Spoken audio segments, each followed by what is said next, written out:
Bonjour mes amis, c'est Léna. Aujourd'hui, le topic est sur mes anciens livres.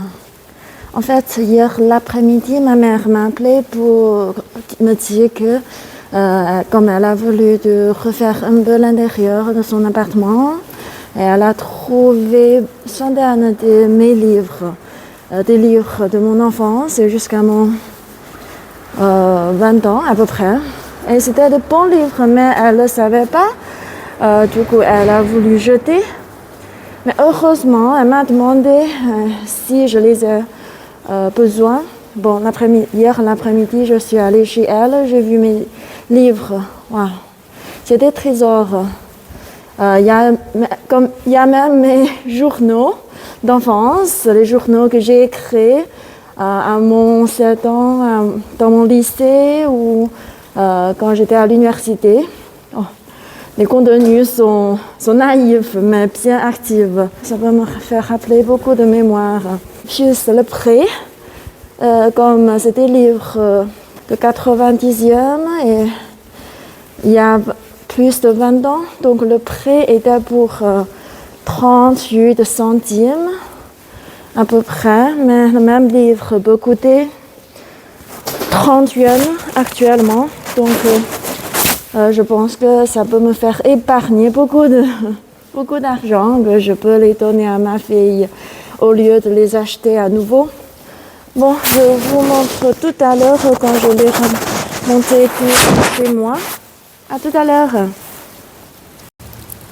Bon, mes amis, voilà ce matin, comme je vous ai présenté, que ma mère elle a voulu ranger un peu son appartement.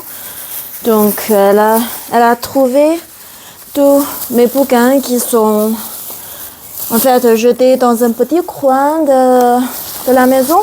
Elle les a trouvés, elle a voulu les jeter. Et je lui ai dit, mais attends, je vais aller voir, est-ce que je voudrais bien garder les livres? Donc, je vais ramener des livres chez moi. Ben, il y a des bonnes choses. Il y a quand même mes journaux qui sont très précieux. Je pense que c'est une petite partie de mes journaux, mais je trouve des mémoires très intéressantes et très sensitifs. Et j'ai aussi des grands bouquins très connus, écrits par des grands écrivains étrangers, mais c'est bien sûr en version chinoise. J'ai des traductions. Attendez. Regarde, qu'est-ce que j'ai? Regarde. Ouais, bon. C'est bon, je vais vous les présenter. Et j'ai quelques dictionnaires en version chinois et français. Et puis des dictionnaires pour construire les phrases en chinois. Parce que chez nous, on entraîne les scoliers quand ils sont en train d'apprendre à écrire ou parler des phrases complexes, jolies, bien logiques. J'ai aussi beaucoup de bouquins de littérature, mathématiques et aussi des livres édités par Oxford, Université Oxford, et avec une petite disque que maintenant on n'utilise plus.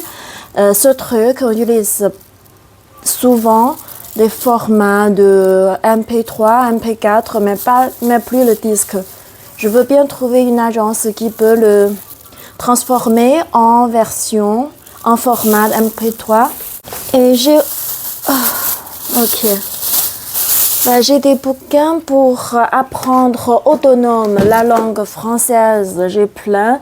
J'ai même des matériaux qui sont sur mon comment dire ça, les placards des livres que j'ai acheté récemment, mais celle-ci que j'ai achetée il y a plus de 10 ans.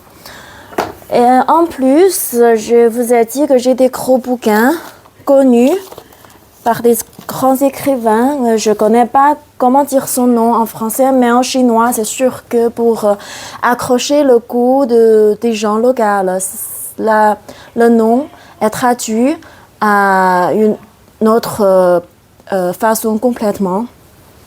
Voilà, c'est tout ce que j'ai trouvé chez ma mère. Je vais les bien ranger et nettoyer. Voilà, donc comme j'ai déjà fait ma présentation pour plusieurs fois, donc je le résume comme ça. Je m'appelle Léna, je fais interlocuteur et interprète de la langue française, anglais et chinois depuis des années. Si vous avez besoin de trouver quelqu'un comme moi, je suis ravie de recevoir votre message par mon email lena.ying@qq.com. Et si vous faites le business ou des activités individuelles en Chine ou bien que vous voulez apprendre la langue chinoise par le français ou l'anglais, vous pouvez me contacter. Peut-être nous pouvons trouver une solution ensemble. J'ai des matériaux très pratiques et utiles pour vous proposer. Contactez-moi. Je vous souhaite une bonne journée. Au revoir. À la prochaine.